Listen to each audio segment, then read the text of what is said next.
ನಮಸ್ಕಾರ, ನಾನು Vaibhavi Gopshetti, Vardhan fertility laparoscopy women's care ಸೆಂಟರ್ನ CEO ಮತ್ತು ಕೌನ್ಸಿಲರ್.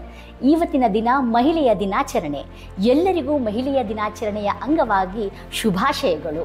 ಇವತ್ತು ಒಂದು ಹೆಣ್ಣಾಗಿ ಕೆಲವೊಂದು ವಿಚಾರಗಳನ್ನು ನಿಮ್ಮ ಮುಂದೆ ಹೇಳಲಿಕ್ಕೆ ಇಷ್ಟಪಡ್ತೀನಿ. ನೀವೆಲ್ಲ ಕೇಳಿರ್ಬೋದು, ಯತ್ರ ನಾರ್ಯಸ್ತೋ ಪೂಜ್ಯಂತೆ ರಮಂತೆ ತತ್ರ ದೇವತಾಃ, ಯತ್ರ ನಾರ್ಯಸ್ತೋ ಪೂಜ್ಯಂತೆ ರಮಂತೆ ತತ್ರ ದೇವತಾಃ ಅಂತಂದರೆ ಎಲ್ಲಿ ನಾರಿಯರ, ಎಲ್ಲಿ ಹೆಣ್ಣು ಮಕ್ಕಳ ನಾವು ಪೂಜಿಸ್ತೀವೋ ಅಲ್ಲಿ ದೇವತೆಗಳು ವಾಸಿಸುತ್ತಾರೆ ಅಂತ. ಯೋಚನೆ ಮಾಡಿ, ನಿಜವಾಗಲೂ ನಮಗೆ ಪೂಜಿಸಬೇಕೆ, ಯಾರಾದರೂ ಪೂಜಿಸಬೇಕೆ ಅಂತ ನೀವು ಯೋಚನೆ ಮಾಡಿದಾಗ ಒಂದು ವಿಷಯಕ್ಕೆ ನಾವು ಕನ್ಕ್ಲೂಷನ್ ಅಂತ ಹೇಳ್ಬೋದು, ಒಂದು ನಿರ್ಧಾರಕ್ಕೆ ಬರಬಹುದು ಅಂತ ಹೇಳ್ಬೋದು. ನೀವು ಗಮನವಿಟ್ಟು ಆಲೋಚನೆ ಮಾಡಿದಾಗ ನಿಮಗೆ ಹೆಣ್ಣಲ್ಲವೇ ನಿಮ್ಮನ್ನು ಹುಟ್ಟಿಸಿದವಳು, ಹೆಣ್ಣಲ್ಲವೇ ನಿಮ್ಮನ್ನು ಪೊರೆದವಳು, ಹೆಣ್ಣಿನಲ್ಲವೇ ನೀವು ಪ್ರೀತಿಸಿದ್ದಿದ್ದು, ಹೆಣ್ಣನ್ನಲ್ಲವೇ ನೀವು ಮದುವೆಯಾಗಿದ್ದು, ಹೆಣ್ಣಿನಿಂದಲ್ಲವೇ ನೀವು ಅಪ್ಪ ಎಂದು ಅನಿಸಿಕೊಂಡಿದ್ದು, ಹೆಣ್ಣಿನಿಂದಲ್ಲವೇ ನಿಮ್ಮ ಸುಖ ಸಂಸಾರ ನಡೆಯುತ್ತಿದ್ದು, ಹೆಣ್ಣಿನಲ್ಲವೇ ನಿಮ್ಮ ಆರೋಗ್ಯ ಸೌಕರ್ಯ ಪೂರೈಸಿದ್ದು, ಹೆಣ್ಣಲ್ಲವೇ ನಿಮ್ಮ ಮನೆಯ ಬೆಳಕಾಗಿದ್ದು, ಹೆಣ್ಣಿನಲ್ಲವೇ ನೀವು ಕೆಲಸ ಕಾರ್ಯಗಳನ್ನು ಸುಗಮವಾಗಿ ಮಾಡುತ್ತಿದ್ದು. ಸೊ ಹೆಣ್ಣಿಗೆ ಏನು ನೀವು ಕೊಡಬೇಕು? ಹೆಣ್ಣಿಗೆ ಕೊಡಬೇಕಾದದ್ದು ಕೇವಲ ಗೌರವ. Yes, respect.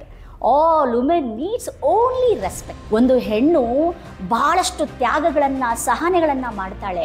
ಯಾವಕ್ಕೆ ನೀವು ನೋಡಿರ್ಬೋದು, ಹೆಣ್ಣು ಮಕ್ಕಳು ನೀವು ಗೃಹಿಣಿಯಾಗಿದ್ದಾರೆ, ಮನೆ ಕೆಲಸ ಮಾಡ್ತಾ ಇದ್ದಾರೆ, ಮನೆಯಲ್ಲಿದ್ದಾರೆ ಅಂತಂದರೆ ತನ್ನ ಮಕ್ಕಳು, ಗಂಡ ಎಲ್ಲರೂ ಸರಿಯಾಗಿರಬೇಕು ಅಂತ ಬೆಳಿಗ್ಗೆಯಿಂದ ರಾತ್ರಿವರೆಗೂ ತನ್ನ ಪ್ರಯತ್ನಗಳನ್ನು she is giving Har best. ಅವಳಿಗೆ ಮಹಿಳಾ ದಿನಾಚರಣೆದ ಅಂಗವಾಗಿ ಶುಭಾಶಯಗಳು. ಮತ್ತು ವರ್ಕಿಂಗ್ ವುಮೆನ್ಸ್ ಎಲ್ಲ ಫೀಲ್ಡಲ್ಲಿ ಹೆಣ್ಮಕ್ಳಿದ್ದಾರೆ. ನೀವು ನೋಡಿರ್ಬೋದು, ಲಾಯರ್ಸ್ ಇರ್ಬೋದು, ಡಾಕ್ಟರ್ಸ್ ಇರ್ಬೋದು, ಮತ್ತು ನಿಮಗೆ ಬೇರೆ ಬೇರೆ ಕ್ಷೇತ್ರಗಳಲ್ಲಿ ಮಹಿಳೆಗಳನ್ನು, ಮನೆಯನ್ನು ಮತ್ತು ಹೊರಗಡೆಯನ್ನು, ಪ್ರೊಫೆಷ್ನಲ್ ಲೈಫ್, ಪರ್ಸ್ನಲ್ ಲೈಫನ್ನ ಬ್ಯಾಲೆನ್ಸ್ ಮಾಡ್ತಾ ಇದ್ದಾರೆ. ಅಂಥ ಹೆಣ್ಮಕ್ಳಿಗೂ ಒಂದು ಸಲ್ಯೂಟ್ ಮಹಿಳೆ ದಿನಾಚರಣೆಯ ಅಂಗವಾಗಿ ಅವರಿಗೂ ಶುಭಾಶಯಗಳು.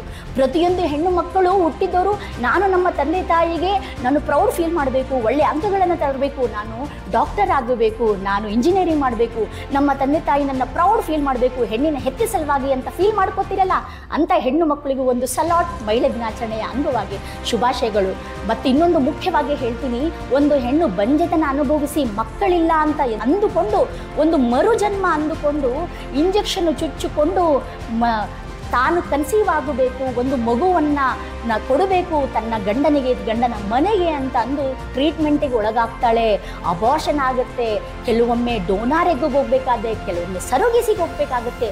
ಈ ಎಲ್ಲವನ್ನು ತಾಳಿಕೊಂಡು ಒಂದು ಮಗುಗೆ ಜನ್ಮ ಕೊಡ್ತಾಳಲ್ವೋ, ಆ ಹೆಣ್ಣಿಗೂ ಕೂಡ ಈ ಅಂತಾರಾಷ್ಟ್ರೀಯ ಮಹಿಳಾ ದಿನಾಚರಣೆಯ ಅಂಗವಾಗಿ ತುಂಬ ಹೃದಯದಂಥ ಶುಭಾಶಯಗಳು.